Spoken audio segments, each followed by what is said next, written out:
O que prometia ser uma manhã perfeita de sábado acabou se tornando um dos maiores pesadelos já vividos nos céus do Brasil. Era 21 de junho de 2025, exatamente 9h30 da manhã. O céu estava limpo, o sol brilhava intensamente. Tudo indicava condições ideais para um voo de balão sobre os deslumbrantes cânions da chamada Capadócia Brasileira, um dos destinos mais cobiçados da América Latina. Todos unidos pelo sonho de flutuar entre as belezas naturais e registrar memórias para a vida toda. Todos pagaram R$ 550 para viver 45 minutos no paraíso. Mas em questão de segundos, o céu se transformou em inferno. O que aconteceu a seguir chocou o país inteiro e deixou 8 famílias de luto para sempre. Esta é a história completa da tragédia que parou o Brasil. Revelações exclusivas, detalhes nunca antes contados. E a investigação que pode mudar para sempre o turismo de aventura no país. Prepare-se para conhecer a verdade por trás do balão em chamas que chocou uma nação inteira.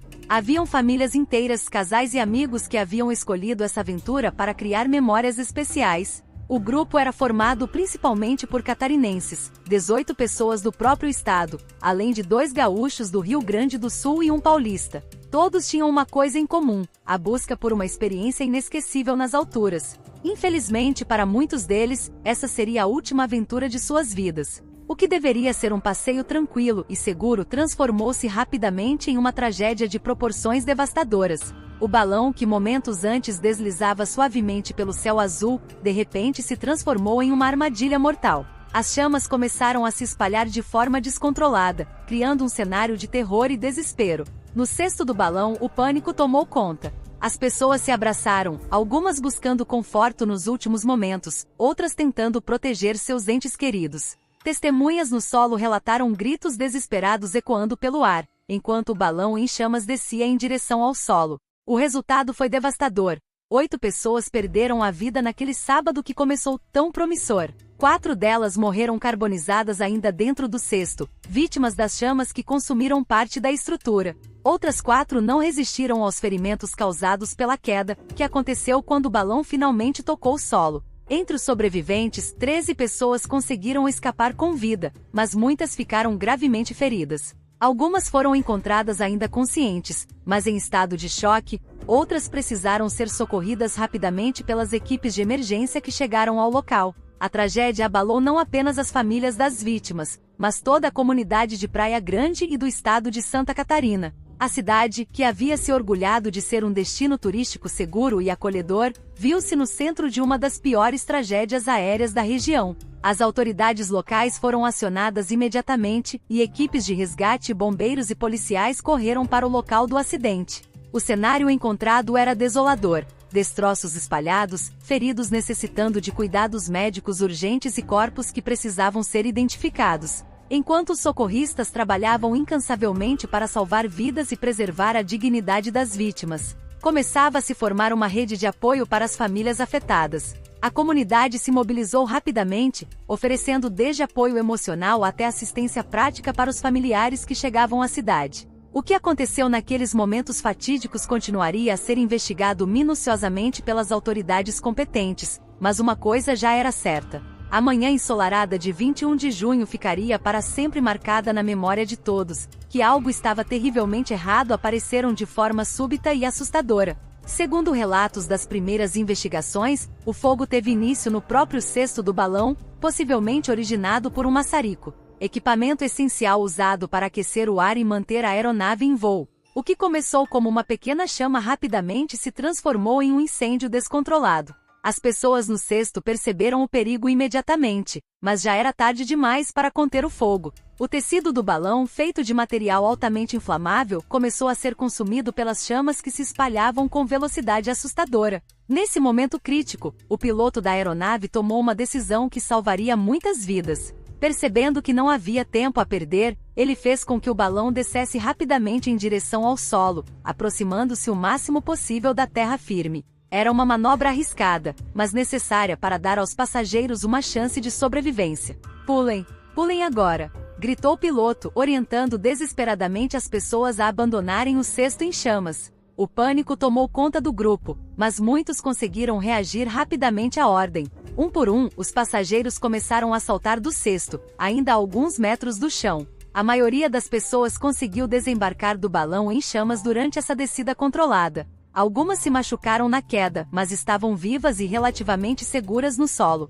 Era uma corrida contra o tempo, e cada segundo fazia a diferença entre a vida e a morte. Porém, nem todos conseguiram escapar a tempo. Quando grande parte dos passageiros havia saltado, algo inesperado e terrível aconteceu. O balão, aliviado do peso das pessoas que haviam descido, voltou a subir rapidamente pelos ares. Era um fenômeno físico previsível. Com menos peso no cesto, o ar quente restante teve força suficiente para elevar novamente a estrutura. Para aqueles que ainda permaneciam no cesto, essa subida súbita significou uma sentença de morte. Presos na estrutura em chamas que agora ganhava altura novamente, eles não tinham mais como escapar. O fogo continuava a consumir tanto o tecido do balão quanto o próprio cesto, criando uma situação desesperadora. Moradores da região assistiam horrorizados à cena que se desenrolava no céu. Muitos pegaram seus celulares e começaram a filmar o momento trágico. Essas imagens logo se espalharam pelas redes sociais, mostrando o balão em chamas subindo e depois despencando de forma descontrolada. A queda final foi devastadora. O cesto atingiu o chão em alta velocidade às margens da rodovia SC-108, uma área rural conhecida pelos moradores locais. Por uma coincidência trágica, o local da queda ficava próximo a um posto de saúde, que logo se transformaria em ponto de apoio para os primeiros socorros. O impacto foi violento e definitivo. A estrutura em chamas despencou carregando consigo aqueles que não conseguiram desembarcar durante a primeira descida do piloto. Para essas pessoas, não houve segunda chance. Os vídeos gravados pelos moradores mostravam a sequência completa do acidente. O balão em chamas no céu, a tentativa desesperada de pouso, pessoas saltando, a subida inesperada da aeronave e, finalmente, a queda fatal que selou o destino dos que ficaram presos. Essas imagens se tornariam evidências cruciais para entender exatamente o que aconteceu naqueles minutos terríveis.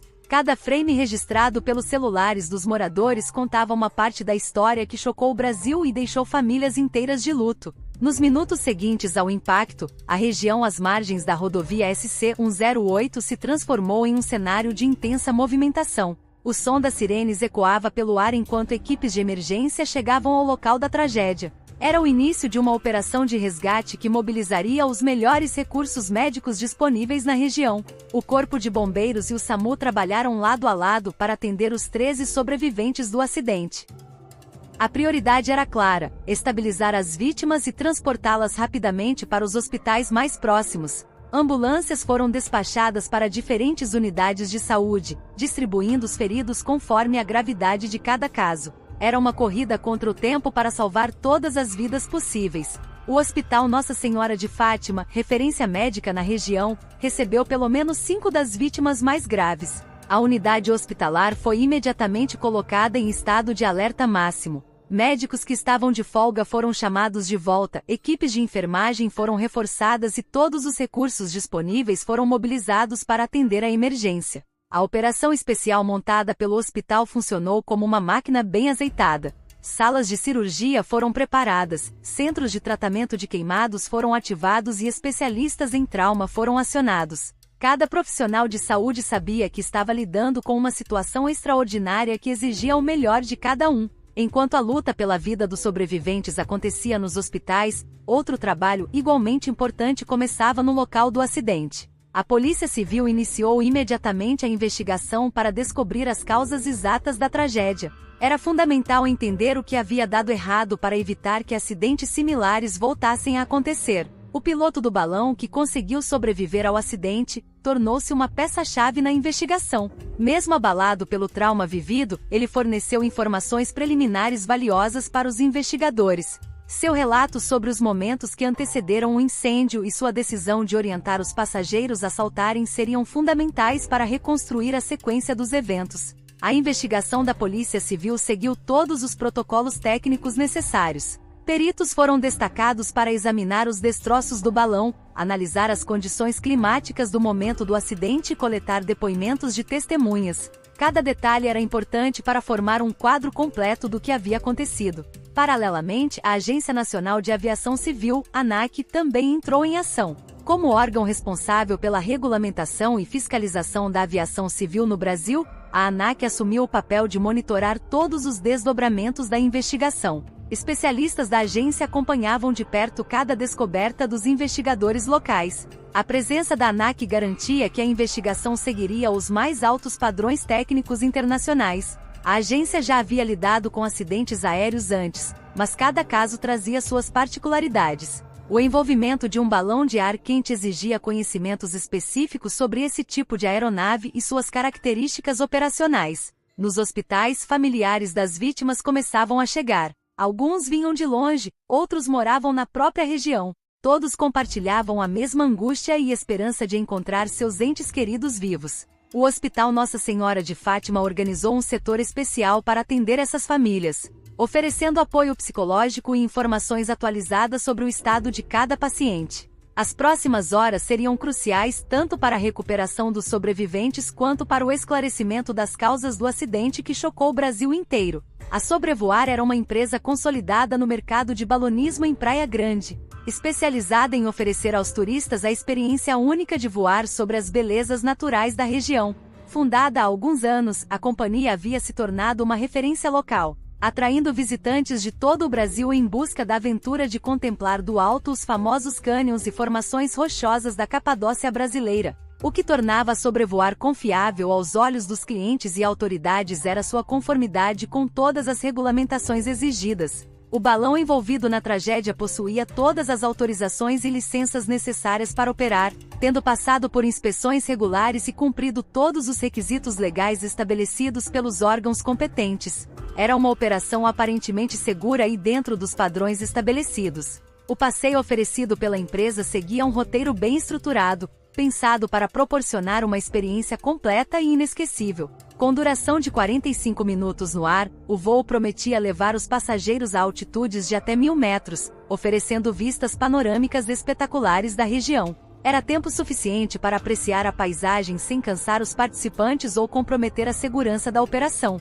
O valor cobrado era de R$ 550 por passageiro, um preço considerado justo para o tipo de experiência oferecida. Esse valor incluía não apenas o voo em si, mas todo um pacote de serviços pensado para tornar a aventura completa e confortável desde o início até o final do passeio. A programação começava bem cedo, às 5h30 da manhã, no hangar da própria empresa. Esse horário matutino não era escolhido por acaso. As primeiras horas do dia oferecem as melhores condições climáticas para o balonismo, com ventos mais calmos e temperaturas mais amenas. Era o momento ideal para garantir um voo seguro e agradável. No hangar, os clientes recebiam instruções detalhadas sobre o voo. A equipe da Sobrevoar explicava os procedimentos de segurança, orientava sobre as posições corretas durante o voo e esclarecia todas as dúvidas dos participantes. Era um momento importante para tranquilizar os passageiros, especialmente aqueles que voavam de balão pela primeira vez. Após as instruções, os clientes eram convidados para um café da manhã especial.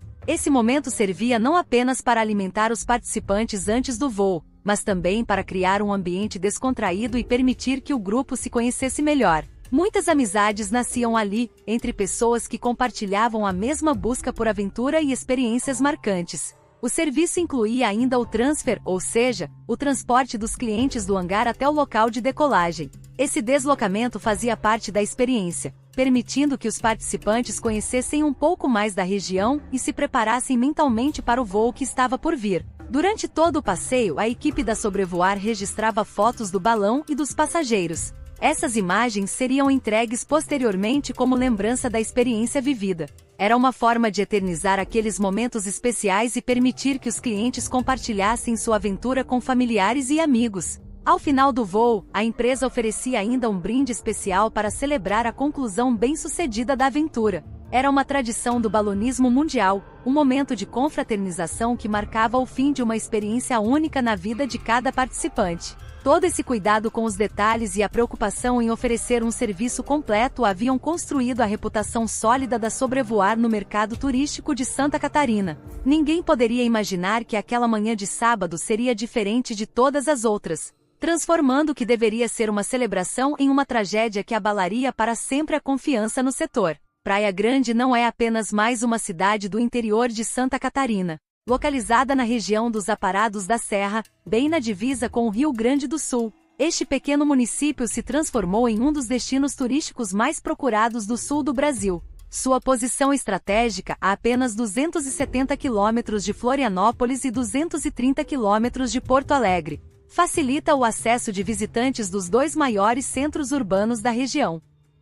O que torna Praia Grande especial é sua geografia única. A cidade está situada no coração da maior cadeia de cânions da América Latina, uma formação geológica impressionante que atrai admiradores da natureza do mundo inteiro. Por essa razão, a cidade conquistou o título de capital dos Canyons, um nome que reflete perfeitamente sua principal vocação turística. As comparações internacionais não são exageradas. Praia Grande é frequentemente comparada à famosa Capadócia na Turquia, devido às suas formações rochosas peculiares e ao potencial para o balonismo. No cenário nacional, divide as atenções com Boituva, em São Paulo, como um dos principais polos brasileiros para voos de balão. Essa comparação elevou o status da cidade no turismo nacional e internacional. O reconhecimento da importância natural de Praia Grande veio de forma oficial quando a região se tornou parte do Geoparque Caminhos dos Canyons do Sul, reconhecido como Patrimônio Mundial pela Unesco. Esse título colocou a cidade no mapa mundial do turismo sustentável e reforçou sua relevância como destino de natureza preservada. O setor de balonismo em Praia Grande cresceu de forma impressionante nos últimos anos. Atualmente, mais de 20 empresas operam na região, oferecendo voos regulares que atraem turistas de todo o país. Essa concentração de operadores transformou a cidade em um verdadeiro hub do balonismo nacional, rivalizando com destinos internacionais tradicionais. Os números do setor são impressionantes e mostram a dimensão econômica dessa atividade para a região. Em média, acontecem entre 20 e 30 voos diários, totalizando mais de 200 voos semanais. Durante a alta temporada, que coincide com os meses de clima mais favorável, são realizados aproximadamente 900 passeios mensais, movimentando milhões de reais na economia local. Essa intensa atividade turística trouxe desenvolvimento econômico para Praia Grande. Hotéis, pousadas, restaurantes e diversos estabelecimentos comerciais se beneficiam do fluxo constante de visitantes. Muitas famílias locais encontraram no turismo uma fonte de renda estável, trabalhando diretamente nas empresas de balonismo ou nos serviços de apoio. Mas Praia Grande oferece muito mais além dos voos de balão. A cidade é um paraíso para os amantes do ecoturismo, com opções para todos os gostos e idades. As trilhas que levam aos diversos mirantes oferecem vistas espetaculares dos cânions, proporcionando experiências únicas para quem prefere manter os pés no chão. As cachoeiras da região são outro atrativo imperdível. Com quedas d'água de diferentes alturas e piscinas naturais cristalinas, elas oferecem momentos de relaxamento e conexão com a natureza. Muitas famílias escolhem esses locais para passar dias inteiros de lazer e diversão. Para quem busca uma experiência mais tradicional, as cavalgadas pelos campos e trilhas da região permitem conhecer a paisagem de forma diferente. Montados a cavalo, os visitantes podem acessar locais mais remotos e ter uma perspectiva única das belezas naturais de Praia Grande. Todo esse conjunto de atrativos naturais fez de Praia Grande um destino completo e diversificado. A cidade conseguiu equilibrar desenvolvimento turístico com preservação ambiental, criando um modelo que serve de exemplo para outras regiões. Era justamente essa reputação de segurança e qualidade que tornava ainda mais chocante a tragédia que atingiu o setor de balonismo local, questionando práticas que pareciam consolidadas e confiáveis. O balonismo em Praia Grande não é apenas uma atividade turística qualquer, é um dos principais pilares econômicos que sustenta toda a comunidade local. Ao longo dos anos, essa atividade se consolidou como uma das maiores fontes de renda do município, gerando empregos diretos e indiretos que movimentam a economia da região de forma significativa. Para entender a dimensão do impacto, basta observar os números que circulam pela cidade durante os meses de maior movimento. Com quase 1.000 passeios mensais na alta temporada, cada um custando R$ 550 por pessoa. O setor movimenta mensalmente mais de R$500 milhão apenas em vendas diretas. Esse valor se multiplica quando consideramos todos os serviços complementares que gravitam em torno do balonismo. Hotéis e pousadas da região dependem diretamente dos turistas que vêm especificamente para voar de balão. Muitos visitantes ficam pelo menos uma noite na cidade. Alguns estendem a estadia para conhecer outros atrativos.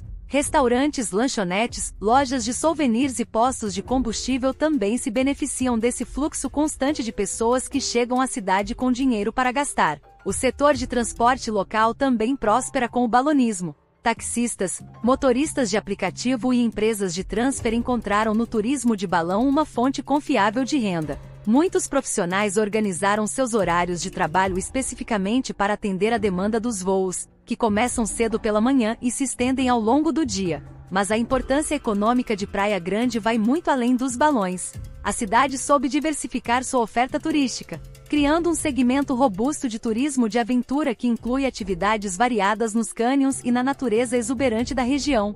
Essa diversificação foi fundamental para criar estabilidade econômica e reduzir a dependência de uma única atividade. As trilhas que levam aos diversos mirantes da região empregam guias locais, muitos deles nascidos e criados em Praia Grande. Esses profissionais conhecem cada pedra, cada curva dos caminhos e compartilham histórias e curiosidades que enriquecem a experiência dos visitantes. É uma forma de turismo que valoriza o conhecimento local e gera renda de forma sustentável. As atividades aquáticas nas cachoeiras da região também movimentam a economia local. Empresas especializadas oferecem equipamentos, guias e transporte para os locais mais procurados. Alguns empreendedores locais montaram estruturas de apoio próximas às principais cachoeiras, oferecendo lanchonetes, vestiários e estacionamento para os turistas. O reconhecimento internacional que Praia Grande conquistou nos últimos anos trouxe ainda mais visibilidade para a região. Revistas especializadas em turismo, blogs de viagem e influenciadores digitais passaram a incluir a cidade em suas recomendações de destinos imperdíveis no Brasil.